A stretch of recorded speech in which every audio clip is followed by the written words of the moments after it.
Assalamualaikum warahmatullahi wabarakatuh. Ya, sebelumnya Ustazah minta maaf ya karena memang agak flu, jadi mungkin nanti penjelasannya kurang jelas gitu ya. Nah, hari ini kita belajar ya melanjutkan tentang budaya, yaitu hasil dari budaya salah satunya adalah bangunan ya. Dan kita mempelajari tentang rumah adat. Ya, rumah adat itu rumah yang memang dipengaruhi oleh adat tertentu ya di suatu wilayah. Karena kita mempelajari tentang Provinsi Jawa Timur, maka kita belajar tentang rumah adat Provinsi Jawa Timur.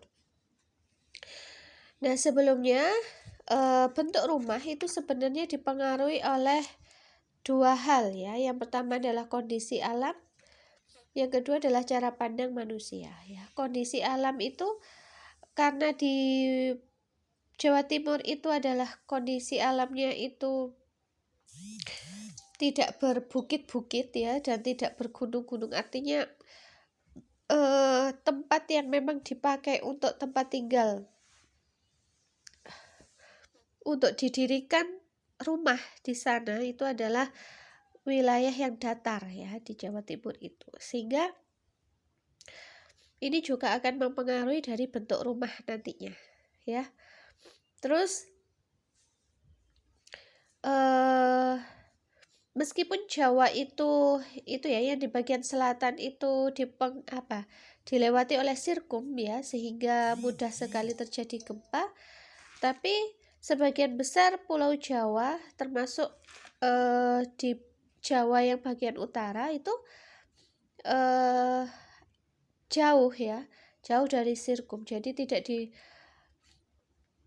dilewati oleh sirkum, sehingga ini juga mempengaruhi dari bentuk rumah itu sendiri ya. Terus yang kedua adalah cara pandang, dalam arti bahwa apabila seseorang itu memandang bahwa sebuah rumah itu untuk menunjukkan status sosialnya, maka dia akan menjadikan rumah tersebut itu megah ya, agar bisa meningkatkan status sosialnya gitu ya. Berbeda dengan seseorang yang membangun rumah itu ya memiliki cara pandang bahwa rumah itu sebagai sarana saja untuk beribadah kepada Allah gitu. Dan sehingga dia pun akan membangun rumah itu gitu ya untuk bisa beribadah kepada Allah ya, termasuk juga menjaga aurat orang yang ada di dalam rumah sehingga tidak tampak dari luar ya. Dan ini akan mempengaruhi ruangan-ruangan yang ada di dalam rumah ya. Oke, kita lanjut ke rumah adat Jawa Timur ya. Itu disebut sebagai joglo ya. Joglo itu bentuknya seperti limas dengan atap yang ke atas ya, menjulang lebih tinggi gitu ya. Nah, ini karena kondisi alam di Jawa Timur gitu ya, yang tadi adalah suatu dataran ya, sehingga untuk menunjukkan bahwa di situ ada sebuah rumah ya, itu dibuatlah atap itu menjulang ya, tinggi begitu seperti gunung ya. Nah, yang pertama itu adalah rumah Joglo Sinom ya. Silakan dibuka di modul halaman 16. Rumah Joglo Sinom ini memiliki 4 pilar utama ya, yang di luar itu ya. Iya, 1, 2, 3, 4 ya. 4 pilar utama. Terus di luarnya itu ada teras yang di situ ada kursi ya untuk memang bersantai gitu ya. Tapi terasnya ini tidak terlalu luas ya, seperti itu. Nah, kalau kita lihat ya, setelah ruang tamu itu ada pintu lagi ya, untuk masuk ke ruangan berikutnya ya, nih ya. Jadi di situ ada kursi-kursi, itu ruang tamu, terus ada pintu lagi. Seperti itu. Terus yang kedua adalah rumah joglo Pangrawit. Kalau rumah joglo Pangrawit ini pilarnya lebih banyak daripada rumah joglo Sinom.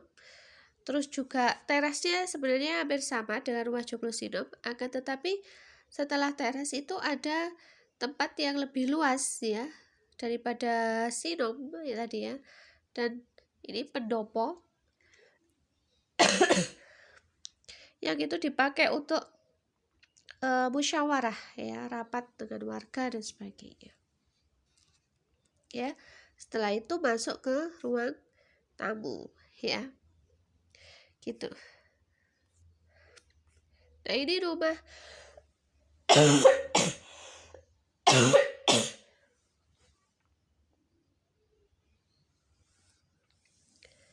rumah joglo Hageng ya.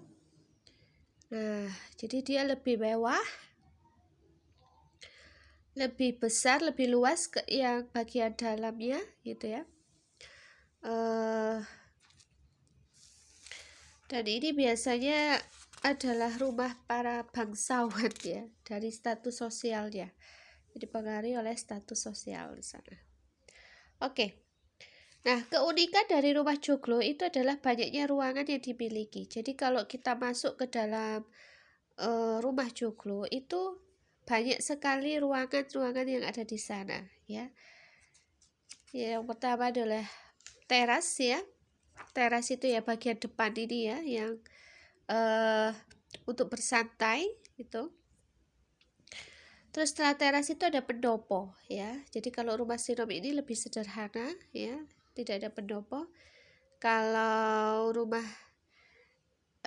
ini ada pendopo ya, itu untuk Pangrawit ini, untuk pertemuan warga tadi ya.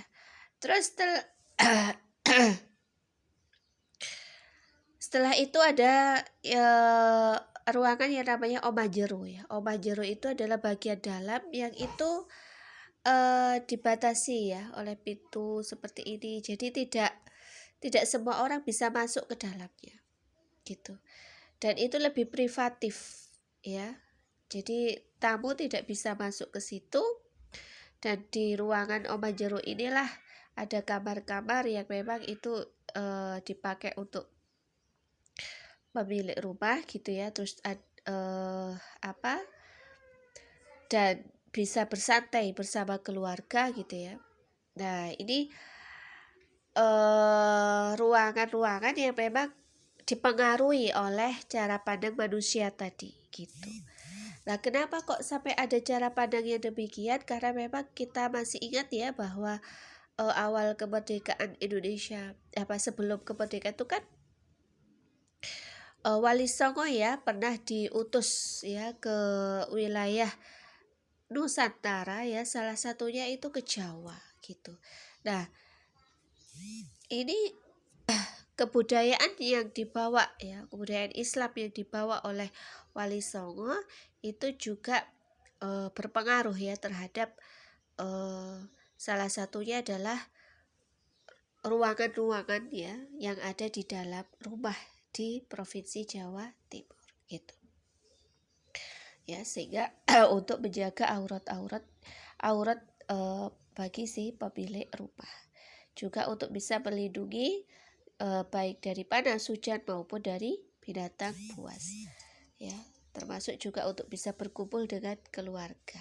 Nah, itu tentang rumah adat ya Provinsi Jawa Timur. Ustazah akhiri dulu. Assalamualaikum warahmatullahi wabarakatuh.